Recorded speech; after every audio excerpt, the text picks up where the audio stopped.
Hey everyone, and welcome back to another video. The Assassin's Creed franchise has had its highs and lows throughout the years. While it started from humble beginnings, the franchise soon became the juggernaut that it is today. There are some amazing games in this series: Assassin's Creed 2, Assassin's Creed Brotherhood, and my personal favorite, Black Flag. But the Assassin's Creed franchise has seen a lot of backlash for their recent shift from classic stealth action AC gameplay to RPGs that focus on more action and have huge open worlds. People normally fall into two categories. You either prefer the new RPG style of games or the traditional stealth-like games.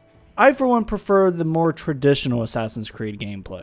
I remember trying to get into AC Origins, the first game to have introduced these modern RPG elements, and I just couldn't get into it. And the two entries that came after it looked the same but with a different backdrop. The Assassin's Creed series, in my eyes, lost some of those elements that I loved from the original games. Elements like being an actual assassin and not a Viking or a Spartan, even though both are really cool. Or the fact that the stealth isn't the focus of the series anymore. Instead, you can just barge through any encounter with janky and floaty combat. There is little feedback you get when you hit enemies, and it just doesn't feel like Assassin's Creed anymore. Also, you have a bird that acts like a drone. Like, come on, man. Can you tell I don't really like this direction for the series? The style, the substance, all of it just doesn't jive with me, even though the historical settings are fascinating and sometimes downright gorgeous.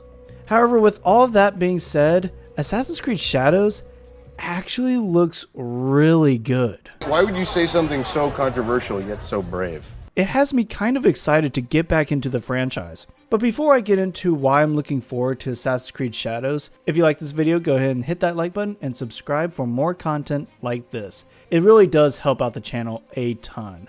And also let me know down in the comments below what your favorite Assassin's Creed game is. So with that out of the way, let's get into Assassin's Creed Shadows and what features make this Assassin's Creed game in particular stand out from the recent entries. First, let's get into one of the key elements to Assassin's Creed Shadows: the setting. Fans have long since wanted to explore feudal Japan in an Assassin's Creed game.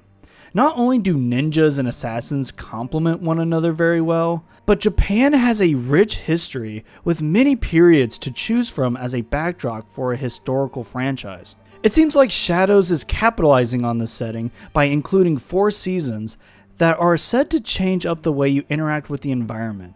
Now, when it comes to history, Assassin's Creed has always loosely followed the actual historical events that transpired in their games. You will have historical events with their dates and times, but elements of those events are changed to fit within the context of the games. For example, an assassin didn't actually escort Paul Revere through Lexington and Concord to tell people that the British were coming. And Pope Rodrigo didn't actually use a piece of Eden to fight off an assassin. Kind of you to bring me the apple. Now give it here! How about no? Clearly, Assassin's Creed likes to play with historical events and settings, which is fine because it's a video game at the end of the day. With that said though, I hope Assassin's Creed gives Japanese history the respect it deserves, especially since this is the first AC game to have ever taken place in Japan. The thing I am most excited about when it comes to Shadows is the gameplay. Because on top of the beautiful Japanese setting, Ubisoft seems to have actually added more stealth options in an Assassin's Creed game. For example, there is a new light mechanic where you can knock out different lights and lanterns, thus giving you an advantage in the dark, actually going in and hiding in the shadows. He said it! He said it! Which on its own is really cool. But oddly enough, the newly added prone mechanic opens way more possibilities than you might think. I think it's downright ridiculous how the ability to lay down and crawl has not been introduced in an Assassin's Creed game until now.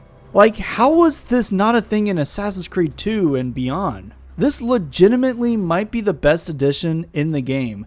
It's so simple, but if done correctly, it can open up the stealth gameplay to so many possibilities. The game as a whole seems to be more polished this time around, probably due to Ubisoft delaying the game. But hey, I always prefer that a game gets delayed for it to be better than for it to just release and then just have it updated later. You know, basically that whole Miyamoto quote.